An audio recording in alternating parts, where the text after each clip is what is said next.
What do you think is the most important article in the Constitution? There are 7. Which one did you put the most important? The guys that wrote the document put number 1 as the most important, and that was about the legislature.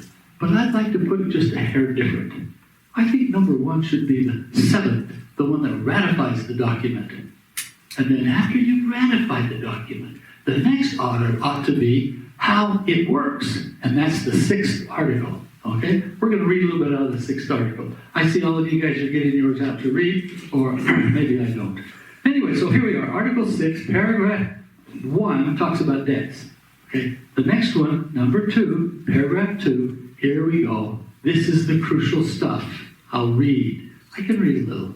The Constitution and the laws of the United States, which shall be made in pursuant thereof. What does in pursuant thereof mean? I'm really not asking for answers because we don't have time. What does the pursuant thereof means? In accordance with the document. So, this Constitution and the laws that are in accordance with the Constitution, okay, that's what that means, and all treaties made, or which shall be made under the authority of the United States. What's the authority of the United States? The Constitution and the laws pursuant thereof. So a treaty doesn't take place of the Constitution just like the Supreme Court thought in 1796. Come on, guys. These guys are supposed to be intelligent. 1796, these dudes took the land away from a citizen of the United States and gave it to Great Britain because their treaty said that they should have it. And they said, well, it says the treaties are the supreme law of the land. No, it doesn't. It says treaties and laws which are in accordance with the Constitution are the supreme law of the land. And if the treaties aren't, they're not. Guess what? The United Nations. It is not a valid at all. And we go on to the third paragraph now of Article 2. The third paragraph of Article 2. This is very important. Remember I mentioned the whole purpose of this article is to decide how to use the Constitution? Here it is. It says, the senators and representatives before mentioned. Now that'll be the guys in Article 1, okay? And the members of the several state legislatures, several state capital. Did you know that when we capitalize state, it means the colonies at the time? It's not a lowercase letter, it's an uppercase letter. So it means the colonies at the time. And each one of those colonies was a supreme nation of its own. Think about that for a minute.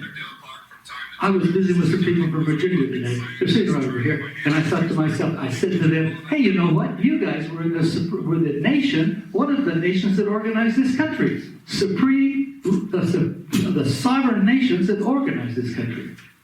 Now, what does that say about Iowa and Utah and Nevada and Colorado? They have the same status.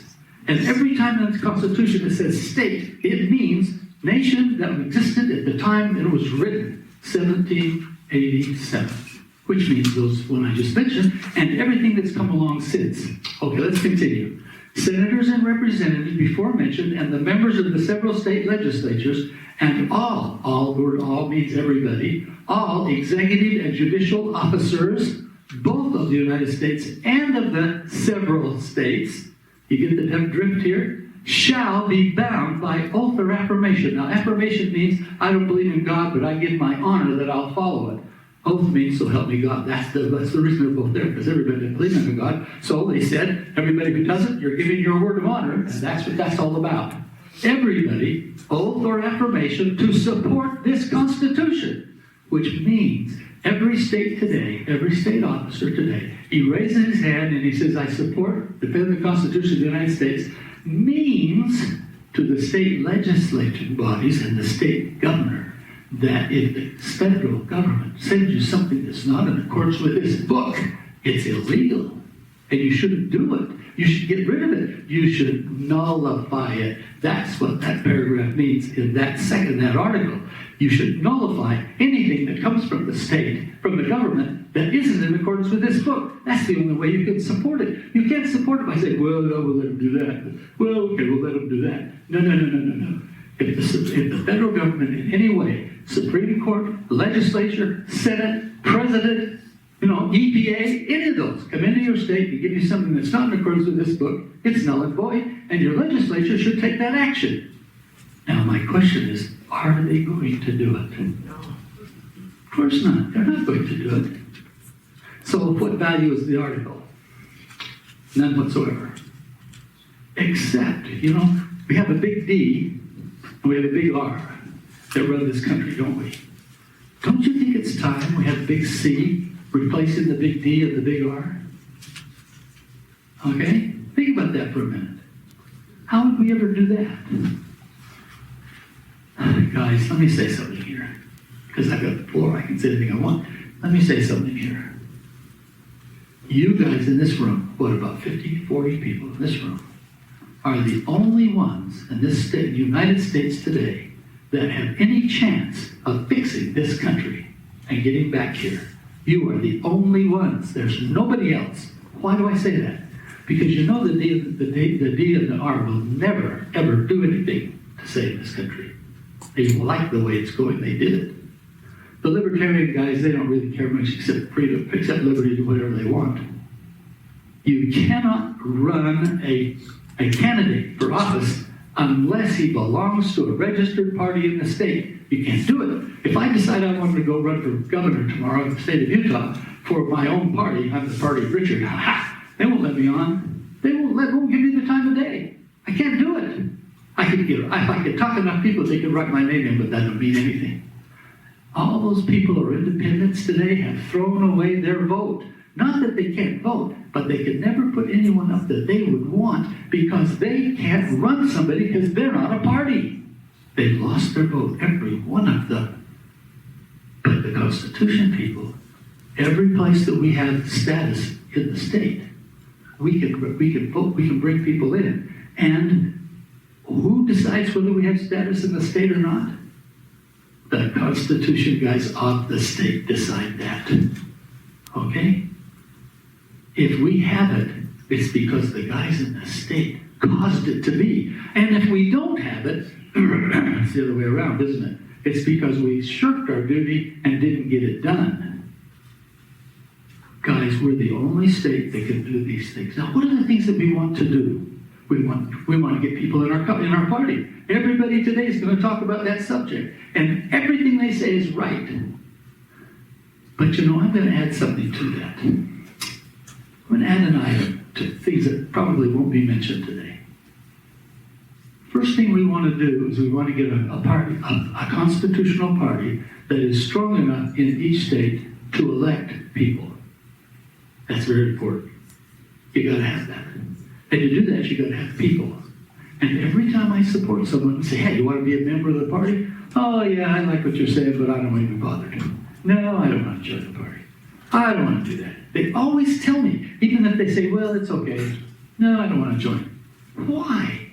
Because they don't think we've got anything to offer. They don't think that we're doing anything. Whoops, I left that out, didn't I? They don't think we're doing anything. Since we're not doing anything, they don't think we're not doing anything, they're not going to do anything either. Because they don't want to be a party that's not doing things. Isn't that a terrible statement? What did I just say? Oh, dear me. But guys, they're not joining us. Are they joining the Republicans? The Democrats? No, they're leaving them. And they're generally not joining anybody. Because we haven't attracted them. We must. I'm going to mention something that's important here. I like to think it's all important. I want to mention something. Every one of our states takes money from the federal government. You know that. They all do. In Utah, it's about a third of the budget, $6-7 billion, okay? About a third of the budget every year. The state of Utah passed a law some years ago. 1st of January of whatever the date was, 15 or 16, federal government's got to be out of here. No more BLM and no more forestry service, and we want our lands back. The day came, nothing happened. Not a word was said for, not a word was said against. Nobody, nothing happened. Do you know why nothing happened? Very simple.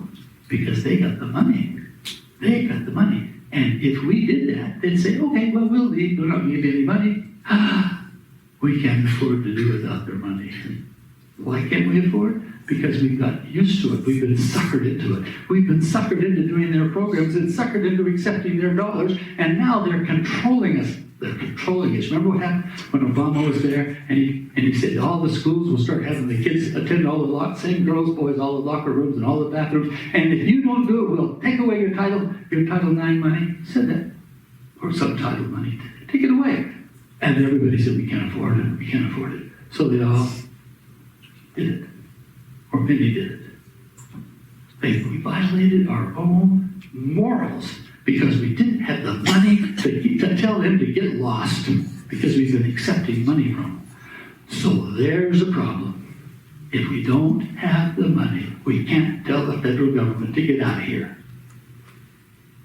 You guys ever heard of a public citizens bank? Have you ever heard of that? California guys should have. They just passed one. Have you heard about it, California? They just passed it, just recently. Los Angeles and San Francisco are preparing to do it. North Dakota. Do we have people here from North Dakota? Well, they're not here today. That's too bad. Anyway, see, they had one since 1919. And they have the most banks in the country and they do all kinds of stuff. But it's not quite right because they still had an industrial commission controlling the bank. That's not right. That's not a public citizens bank. That's a state bank under another name. A key for public citizens banks, they must not be a part of the Federal Reserve. Must not be. I'm not saying a little bit. They must not be. And the 10th Amendment gives the state the right to have a bank that's not a part of the Federal Reserve. You just have to say it. Under the authority of the 10th Amendment, this is not going to be part of the Federal Reserve. But the guys won't do that if they don't believe in the Constitution. And they don't believe in our getting our own state back. So we've got to replace the senators and the representatives of our state, or we'll never get anything done. And if we can't get it done, it won't happen anywhere. I'll guarantee you that the banks that are going to be set up in California will still be a part of the Federal Reserve. I'll guarantee that. I know the ones in North Dakota are. None of them should be. They're public citizens banks. That's a different category. What do banks do, guys? What do banks do? You deposit money in the bank, right? And they use that to make loans, right? That's just a figment of your imagination that they've taught you. That's not what they do at all. The only business a bank is in is loaning money. There's nothing else to do with it. If they've got $10 million sitting in their coffers, the only thing you can do is lend it. They haven't got anything else to do with it except build fancy buildings, and they do that too. But the key is they don't have anything to do with money except loan it. In a regular corporation, the most important people in the corporation are the sales staff because they sell the product the company makes. And if the company doesn't make any profit and get it sold, they won't have a business. So the most important people are those sales guys. In a bank, the most important people are the loan officers because they're the ones who set up the business of the bank. Everyone says, you can loan out 90% of the loan of a deposit. And you can, that's true. It's right in the books. You can loan out 90% when you're a bigger bank. 90%, absolutely right. Is that what they loan out? Well, they do. But that's not what they really loan out. They loan out the income stream. The income stream. Now, what's an income stream? I'm going to loan, tomorrow, you're going to go tomorrow into the local dealership and buy a $40,000 car. That'll be a good thing. Is that all right? Or do you want it to be $50,000 or $60,000? Go for $100,000. $100,000. He's going to go buy a $100,000 car tomorrow. Okay? Now, when you go there to do that, the first thing he's going to do after he decides what he wants to buy, the first thing he's going to do is, after that, is to go to a credit union or a bank and hope, H-O-P-E, hope that they'll loan him the money so he can buy his $100,000 car.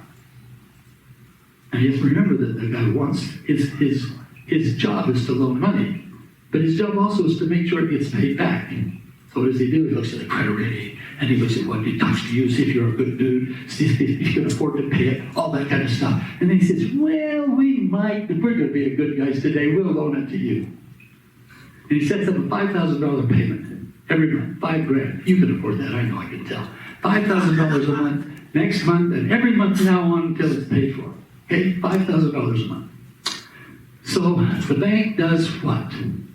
You sign the paper. The bank. The bank does what? You sign the paperwork. The bank gets a whole armored car and takes the cash of $100,000 to the dealer, doesn't he? No, he doesn't. He writes a check C-H-E-A-K, a check. And he sends that to the dealer.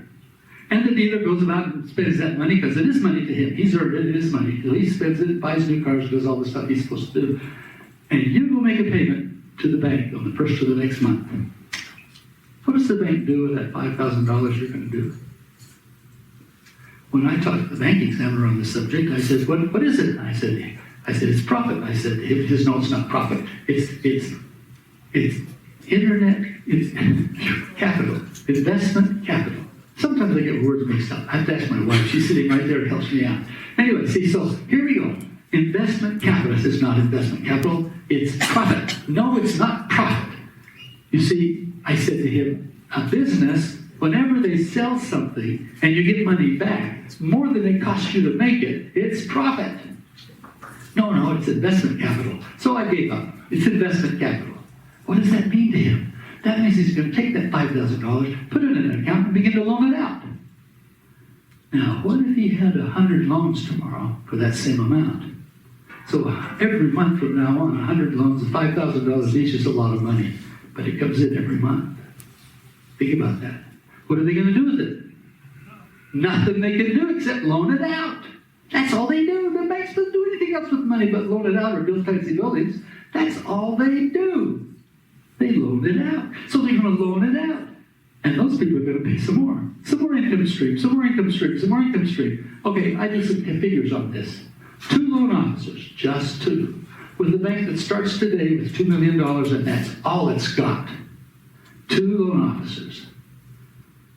In 3 years, just following the income stream with all the necessary expenses, in 3 years, they've got a value of $7 million of just 2 loan officers and an initial $2 million capital investment.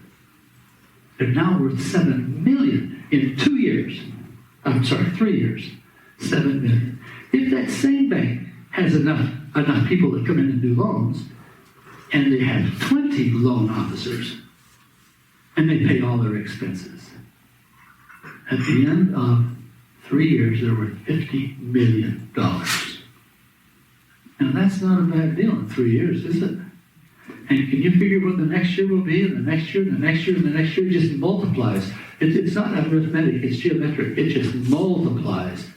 And that's only 20 loan officers. Now, one thing that's important here that I didn't mention, you got to have the demand. So you don't start with 20, you start with 2 or with 3, but you make sure there's the demand. But I'm going to ask you a question. Here's another question. If you had an opportunity to buy that $100,000 car, and they were going to charge you, 3 or 4% interest, and that's normal, wouldn't it be? What if the bank said, what if the bank next door said, we're going to give you that same loan for $2,000, 2%. 2%? 2% instead of 5 on $100,000 each year? Oh, that's a big deal. And what if you had a $100,000 or $200,000 home that you were buying for 5% interest, and somebody came along and said, we'll give it to you for 3%, and we won't pay any attention to the credit reference, because that credit bureau stuff's a gag anyway. So we'll give you the same loan for 3%. Just move it over here. Well, I have a 3.87 loan, and I'll move it the same day that bank opens. And I have a car loan for 3.1, and I'll move it the same day it's open. You see, that's where your demand is. You think you could have a demand that would do 160 loans a month? I think you should do 160 first hour. It's the demand that matters for what I'm talking about. But where does all that money go that I mentioned in this bank? It all goes to the state because there's no Federal Reserve involved. You know the Federal Reserve requires the banks to give them all the excess profit? Up to them. And they'll give you back money if you need it. But up it goes, up it goes, up it goes, up it goes. You never see it again. It's gone. Why don't you keep it in the state? Don't be a part of the reserve. Keep it in the state. Now, you can do that only if you have a public citizens bank and only if you have a constitutional foundation of your Senate and your House. The Senate and the House must be constitutional. Then that gives them the right. Now, what other rights do they have if they have it? And the only reason you're doing the bank is to get the federal government out of your state, because then they can't tell you what you can do. That's why you do it. That's the only reason. That's the only reason it comes up with this discussion, because you've got to get the federal government out of your state. And the only way you can do it is have the money to replace it. You can't ask for more taxes. You can't do that. You can't write code. You can't just write checks like the federal government does. You don't have that right. So you must either get it from taxes or from the federal government, which is another option. We got to get the federal government out before you have to have this kind of a bank, so the profits from the bank go to the state, and the state then operates from that, and you don't have to have any more federal government money. By the way, you don't have to have any more state taxes, you don't have to have any more property taxes, you don't have to have more gasoline taxes, you don't have to have any more, because there's so much money being made in the bank that it will support the operations of the state. Not a bank, but a series of banks. Okay, guys, you get the picture? So what we want to have is we want to have a House and a Senate that are constitutionally minded, absolutely imperative in every state. But before that, we have to have constitutional party members absolutely imperative, or we'll never have anything of this kind of thing. Nothing that we're going to have will work if we don't have constitution members, and that rests with you guys. Not with me, not with Frank, not here, not in this room, but with you guys.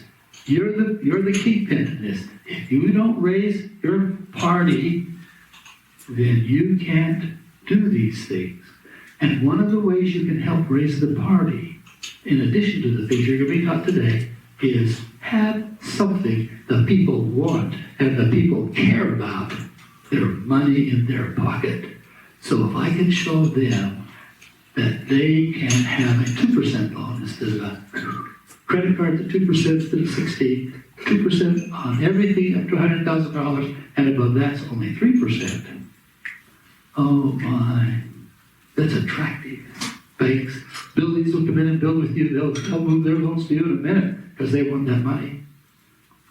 That's the key, but you can't have that if you don't have a constitutional party. You can't have and if you don't have a constitutional party, you can't have the Senate and the House. So you see the thing, everything depends on us having a constitutional party. But we can do that if we can tell the people we can give them some money if they'll join the party. If you won't join the party, we can't do this. So now you get something to say to them that might attract them. And I have all the figures I can send to an email. If anybody wants to do it, I have my email address. I will give it to you. provis@solmega.com. Whoops, I said that fast. provis@solmega.com is one. The main one to write to is provisinstitute.com. provisinstitute.com. On that site, you can find my book, this one, okay? You can find this book and all the other 9. And if you don't have this book, you haven't got your library complete. You guys need this book, and everybody in your county officers need this book. Everybody in the national group needs this book. And you can get it from Sherry, too. Sherry's got them. She has the Howard, whatever his last name is, Legacy, Howard's Legacy, okay? He has it in Howard's Legacy, and so you get this book every time you do something with Howard's Legacy, but you gotta have this book, or you don't know what the Constitution says, because I'll bet there was a whole bunch of you that never read Article 6 like I just did, and a whole bunch didn't remember there's 1 per 30,000. I don't ask people in this group, because I don't want to embarrass anybody, but hey, people don't know that. There's a lot of other things they don't know either. It's in here. Line by line, paragraph by paragraph, it's in here. Now, I did leave one thing out. Blast it all, I figured it out. I found out about it a little later. I can't go back and change it. It's called Maritime and Admiralty Law. Maritime and Admiralty Law, written in 1787, meant the big deep, the Atlantic Ocean or the Pacific Ocean. It didn't mean Iowa. But did you know almost every court we have in the United States is Admiralty Court now? Almost every one. And an Admiralty Court, what does that mean?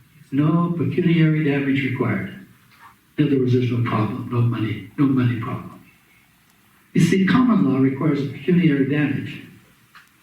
Admiralty law just says, whatever I say is good. You know, the captain on the ship tells the guy to climb the rafters and fix it. I won't do it. He throws him in the brig, right? Isn't that the way it works?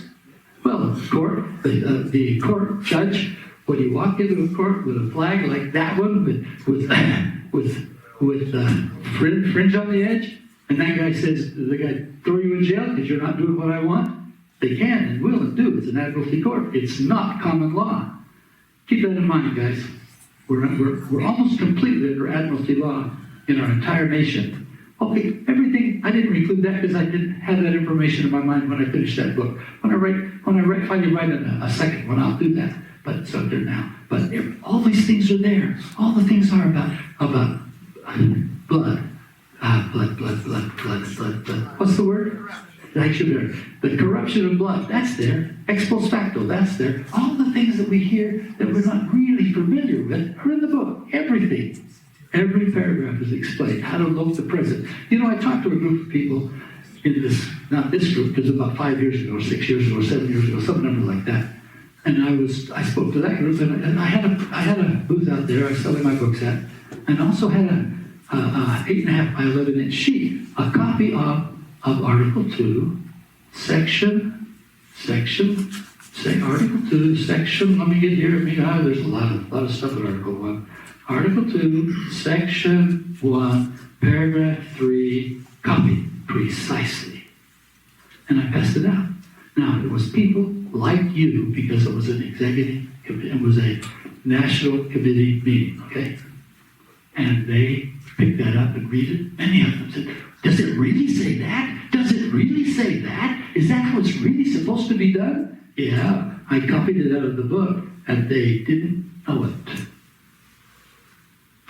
What a terrible thing. It wasn't people just off the street. It was the leadership of our party. They didn't know it. And I suspect, not to put any fingers on this, I know you guys all know that stuff, but it's all in that book in case you might have a question. It's all there. You've got to have it. This book is the key book. What else can we do when we have a constitutionally minded Senate and House in the state? You'll never get this done in the federal, so don't even think about it. What else could you do in the state if you had a constitutionally minded House and Senate? You could organize a militia, wouldn't you? Organize a militia. You're not supposed to have militias in every state. Any state have one? No, they don't have one. Okay, 16, Article 1, Section 8, Paragraph 16, Paragraph 15 says that the Congress is supposed to allow us an environment to do that, and that just means we can do it. But Paragraph 16 says, let me read you what Paragraph 16 says. Article 1, Paragraph 16, Section 8 says to provide for organizing, arming, and disciplining the militia. That means that the Congress is required to provide for arming the militia. What are they going to arm them with? Bows and arrows? No, I don't think they are. They didn't arm the revolutionary guys with bows and arrows. They're going to arm them with the best weapons available, just like they did when the Blooming book was written. That's what that means. They don't mean we're going to give them slingshots. They mean we're going to give them that armament that's most current at the moment. And at that moment, they had mortars and cannons and ships and all kinds of stuff. No airplanes yet. But today, that means you arm the militia with the most current weapons available. And that means that the militia, who's in the militia, by the way? Have you thought about that? Every able-bodied man, 1828 dictionary, that's what it says. Today, the young ladies are included in that. I suspect they could be there if they want. In Utah, we have a population of 3 million. So I figure we have at least 800,000 able-bodied men. No, I'm not one of those, of course. I don't want to get shot at. But the point is, 800,000 is probably the number.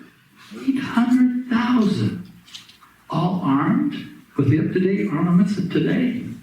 Oh, guys, that would be something, wouldn't it? And what if Colorado wouldn't do that. They're not of that ilk. But Michigan, they might. I don't know. I don't know about Michigan. Well, anyway, Idaho might. And New Mexico and Arizona. The states that today are really not predominantly DNR, I mean. Not predominantly DNR, or trying not to be DNR.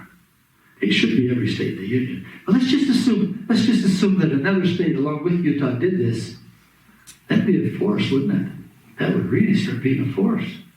Okay, now let's talk about another thing. We talked about militia, we talked about the bank. Never can be done without knowing that we are a sovereign entity and we have our own people doing our own thing, following this book right here. What's the next thing that you have to do that's very important? Why don't we get the right number of representatives in the House? Oh, yeah. So then this group of people, this constitutionally minded Senate and House, would sit around and then divide Utah into 100 districts and elect 100 separate people and send them to Congress. Washington, D.C., on 1st of January, they'd show up. Here we are, ready. And they'd say, what do you mean ready? You can have 4. We'll say, no, why can we only have 4? Oh, because we passed a law in 1929 that says you can only have 4. That doesn't supersede this book. Sorry, it's not in accordance with this book. Article 6 says, if the law is not in accordance with the Constitution, it's illegal. So therefore it's illegal. Our 100 people are here and they're going to stay. We'll find them a place. Now we may not win at that moment. But if a whole bunch of other states did it at the same time, they wouldn't have anything to say about it, would they? And of course we'd have our militia guys go with their slingshots and encourage that, you see. And what I'm getting at is, these are the kinds of things that a state can do. A state could do, if they just would. What would be the next thing that you might do? Well, you might pass a law that the House, that the Senate isn't going to be elected by a popular vote any longer. The House, the legislature is going to appoint them, just like the book says. Okay. Now I got to tell you, I was several years ago, before I knew about the book too. I just learned the book the last few years, last 10, I guess. Before that, I was with a group, a coalition of people that were trying to get some stuff done, and we were up in the legislature, and I was up there listening to the senators. And the senators were talking among themselves, saying, how can we get our power back? How can we get our senators back under our... And they talked. Obviously, they'd never read Section 6, Article 6. They'd never read it. They didn't know. They didn't know.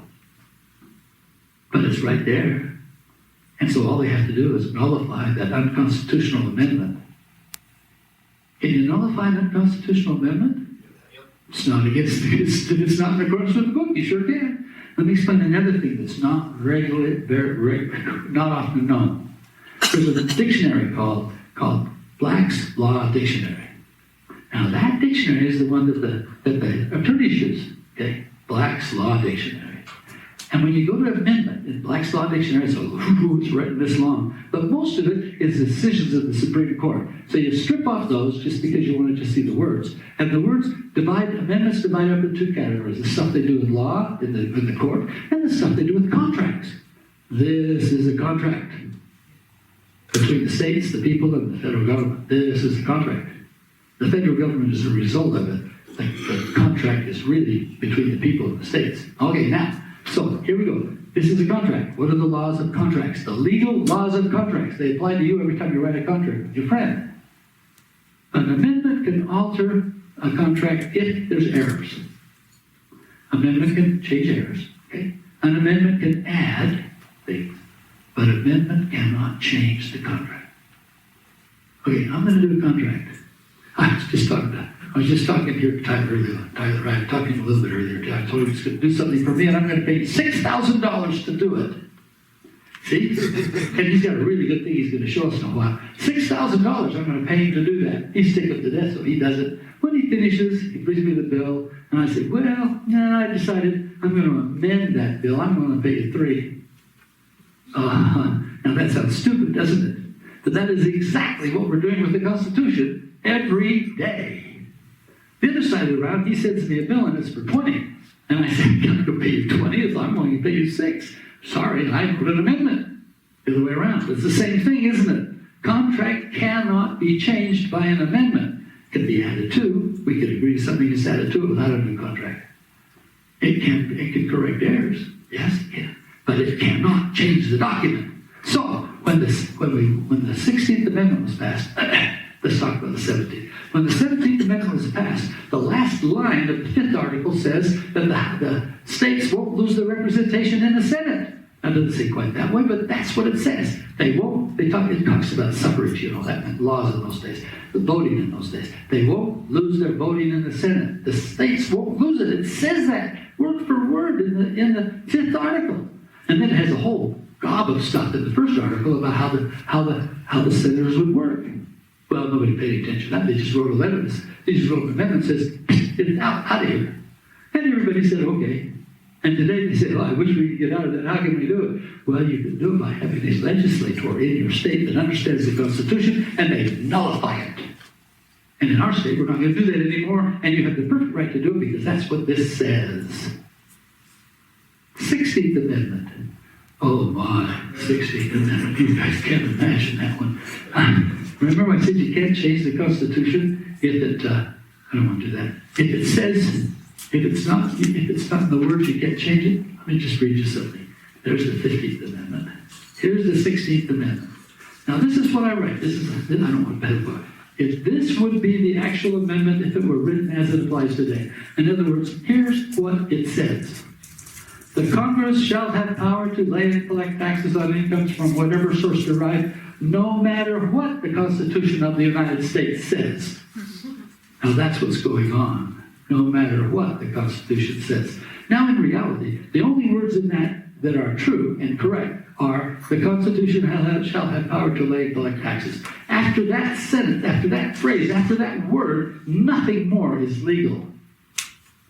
And yet we still allow it to go along. We pay the taxes. Nobody's arguing about it. Everybody says, oh, I don't want to do this, but we do it anyway. Because why? Because if we don't, the federal government will throw us in jail.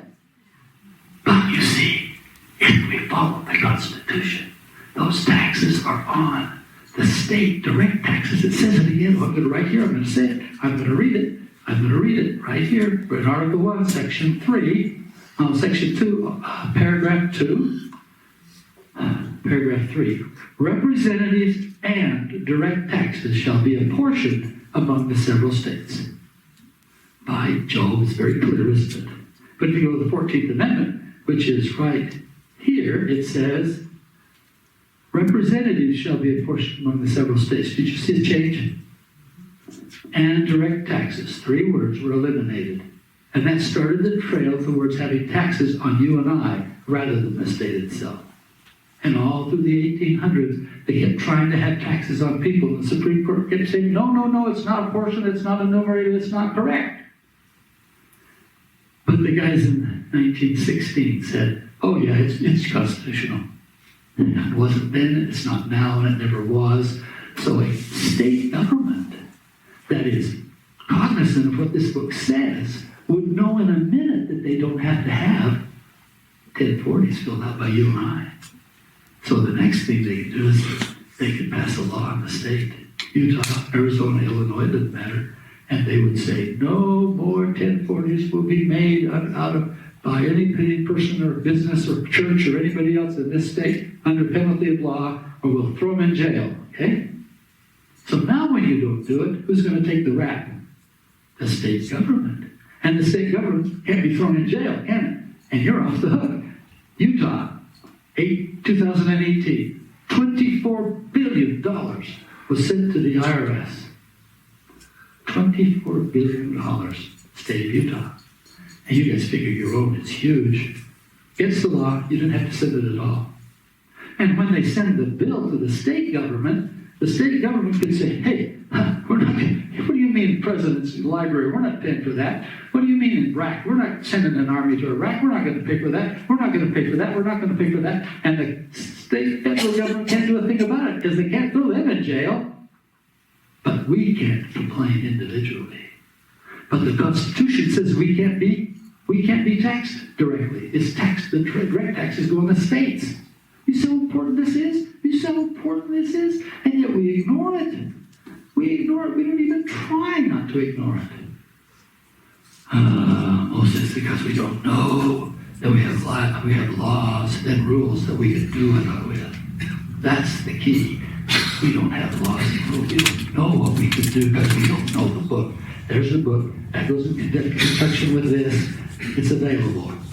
Now, what would we do next? That's 2 things that are very important, but we just moved out. Plus the militia, we have a bank to support the state. What about the BLM? Now, you guys that are in the East, you don't understand the importance of the BLM, or the bad stuff about the BLM. You don't know about that, guys. You're not stuffed with that. Oh, I'm almost done. I'm supposed to have somebody telling me the time, and my time's almost up. Frank's sitting around pins and needles. This dude's still talking. I've been known to go all day. Anyway, the next thing, let's get rid of the BLM. You know the BLM controls the mining, sand and gravel. They control everything that goes on. And they don't have any right. 17th paragraph of Article 8, Article 1, Section 8, paragraph 17, got it right. That says that the government can't have any land at all. Not parks, not any land, not monuments, not any land, not BLM, not fisheries. You know, we had a guy in Oregon because he tried to stand up against these people. And still no, yes.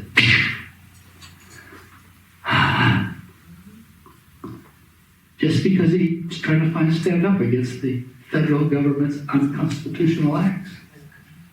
Yes. Yep. That's right. Anyway, see, so guys, why not? Why don't we do what we should? But all of this I'm talking about, every bit of it, depends on you having an organization in your party. And the people throughout today are going to talk about how to have more people. And I'm just going to add one, do everything that they said. The guys in Michigan, the young lady last night explained to me all the stuff that she's done in Michigan. And I take my hat off to her if I had one, because she really works hard. But if she could add one more thing to what she does that says, I'm going to save you $500, $800 a month on your income, you're not going to have to spend that. All of a sudden she has something that they will say, what? You mean the Constitution Party can help me save $800 a month on my home? I think maybe they might listen then, just maybe might. Now you're going to have to couch that in. When we get enough people, we can change the Senate and the House of the state. That's the most important thing, the Senate and the House of the state. We can run for president all day, and we can get up there, we can have the best president there ever was, and they're not going to get anything done because the House and the Senate are not going to do anything with him. But the state's a different matter. The state's the key, you guys. The state is the key to having our freedoms back. We can call our party the Party of Freedom, or your Party for Freedom, and all those kinds of things. Well, just because we would say, we can help you have money in your pocket, join with us, and we'll help you do it. But until we do that, nothing I've talked about today will be worth a darn. I don't want to pass these things up. I think they're very important. I teach this all over the state of Utah. I'm on the radio every other week. Now today I wasn't, because today I'm here. No, that's not why. It's because I was on last week and I'll be on next week. I'm on InfoWars. You guys familiar with InfoWars? You heard of it? Alex Jones and all that, David Knight? I'm on the David Knight Show every other Friday, 9 o'clock Utah time, talking about this book. And last week, I interrupted him and spent the last half talking about how we've got to get Article 6. The states have got to get it. The states have got to join the Constitution Party. We've got to have a Constitution that's strong enough to get the state power back. I have to apologize to him afterwards because I took over the program. It's his program. I can't do that. Not too long ago, he said, I was talking about debt, and I said, we've never paid anything on the national debt since 1958. And David said, well, now this is broadcast, okay, wherever it goes. He says, I said to him, well, he said, didn't they have something in the 90s? Didn't we pay something down on the debt? I says, no, Dave, no, sorry, that's not what we did. All they did was borrow less. We've never had anything paid since 58. Oh, okay. Now, Dave, when he asks me a question, do I agree with him on the Constitution? I hear in his voice, I hope you agree with me. And he introduces me as a constitutional scholar. Now, I don't understand all of this. Nonetheless, guys, I've learned a little bit about it. And how did I learn it? By reading the document. And that's why I wrote that book. And you got to have it. I'm sorry, you can't not have it. $20, less than a restaurant meal you're going to spend tomorrow night or another night. Got to have it, guys. You got to have this, and you got to understand this, and you got to be able to talk to people, and you got to know what it says. Thank you very much. Appreciate your time.